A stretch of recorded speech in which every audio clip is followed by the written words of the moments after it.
You believe that being kind is the key to earning respect, but what if psychology tells a different story?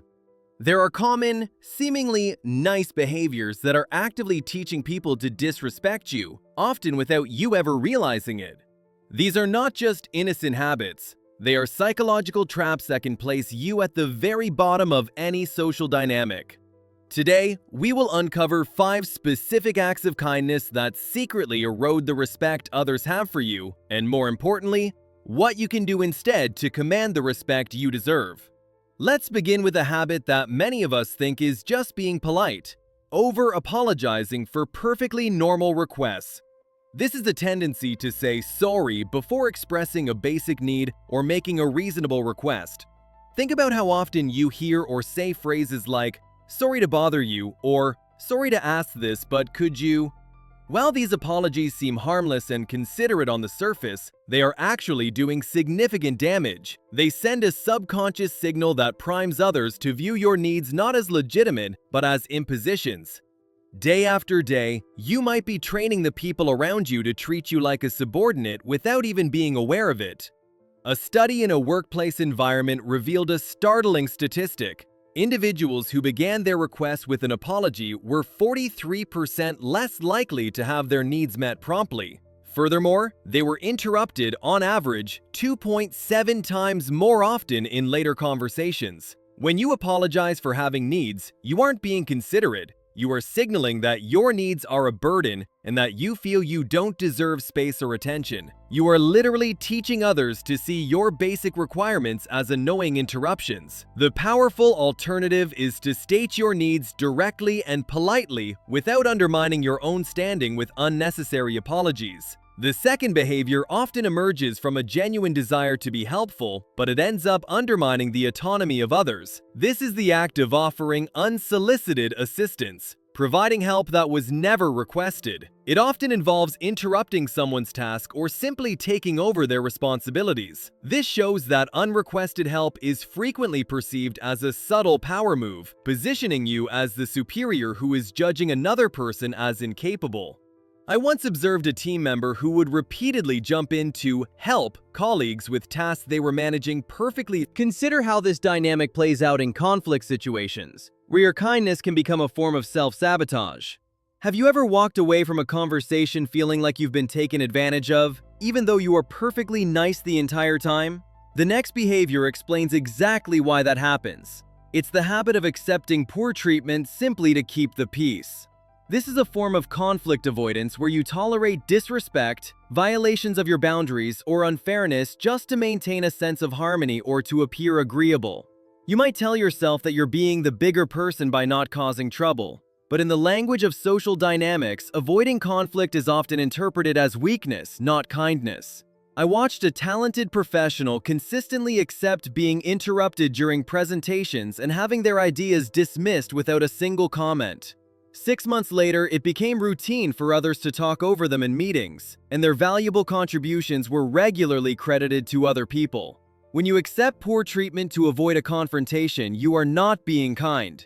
You are setting a precedent for what you will tolerate. Psychological research confirms a simple but powerful truth. What you allow will continue, and it will almost always escalate. Respect is not earned through passive submission, it is commanded through clear boundaries. The effective alternative is to address disrespectful behavior kindly but firmly, right in the moment it occurs. The fourth behavior is revealed in how you manage your most valuable resource, your time. This habit is one of excessive availability. It means dropping everything you're doing whenever someone needs you, regardless of your own priorities or schedule. You may believe you are being helpful and responsive, but the psychological impact is the opposite of what you intend. People who are constantly available are perceived as 62% less important and 47% less competent than those who maintain appropriate boundaries around their time. When you are always available, you are not communicating dedication. You are communicating that your own time has no value. The scarcity principle doesn't just apply to economics, it applies to personal respect. That which is always available is often perceived as inherently worthless.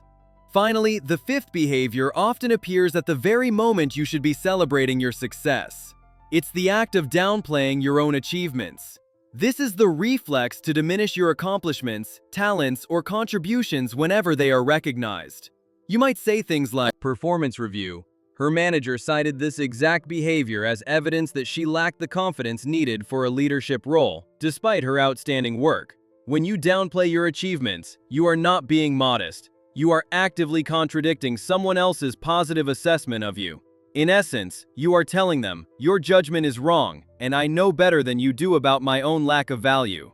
Now that you understand these 5 corrosive behaviors, let's explore the psychology behind kindness that commands genuine respect. The solution to this paradox is found in what philosophers refer to as benevolent strength, the ability to be genuinely kind without ever compromising your fundamental dignity. One ancient philosopher put it this way: "The first rule is to keep an untroubled spirit. The second is to look things in the face and know them for what they are." When applied to our modern interactions, this means practicing kindness from a position of self-respect, not self-sacrifice. Modern psychological research validates this ancient wisdom. A comprehensive study from Berkeley found that individuals who combined warmth with clear, firm boundaries were rated 89% higher in leadership potential and earned 34% more respect than those who only displayed warmth without boundaries. True kindness comes from a place of strength, not from a place of weakness. Let me give you some practical examples of how to transform these self-sabotaging habits into alternatives that build respect. Think about someone you deeply respect. I guarantee they demonstrate kindness without engaging in these 5 behaviors, and you can too. Instead of saying, "Sorry to bother you with this request," try saying, "I'd like your input on this when you have a moment." Rather than jumping in to help without being asked, you can say, "I noticed you're working on that project. Would you like any assistance with it?" Instead of silently accepting poor treatment, try saying, "I notice I've been interrupted several times. I would like to finish my thought." Instead of being perpetually available, establish clear boundaries by saying, "I am available between these hours," or "I can help with this tomorrow." And when you're recognized for your work, instead of downplaying your achievements, simply say, "Thank you. I worked hard on that," or "I appreciate you noticing." These alternatives allow you to maintain your kindness while simultaneously commanding respect. The others unconsciously adopt that same valuation. This isn't a malicious process, it's simply how human social calibration works. People instinctively treat others according to how those individuals appear to value themselves, often without any conscious awareness of this adjustment. This explains why these 5 kind behaviors backfire so consistently. They don't signal generosity or humility. They signal that you have assessed your own value as lower than that of others, and people naturally adjust their treatment of you accordingly. The most important insight to take away is the crucial difference between kindness and self-sacrifice. This is the critical distinction that most people miss. Genuine kindness comes from a position of strength and self-respect, not from erasing your own needs. The respect-commanding alternative is not to become unkind. It is to be kind from a solid foundation of self-respect. This means being generous without being self-sacrificing, helpful without being intrusive, and modest without being self-deprecating. When you approach kindness from this balanced perspective, you don't diminish your status, you enhance it.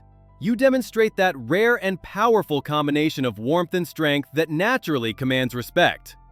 Let me leave you with a practical framework for implementing these changes. The most effective approach is what psychologists call incremental boundary setting. This means making small, consistent changes rather than attempting a dramatic personality shift overnight. This week, identify which of these 5 behaviors you engage in most often.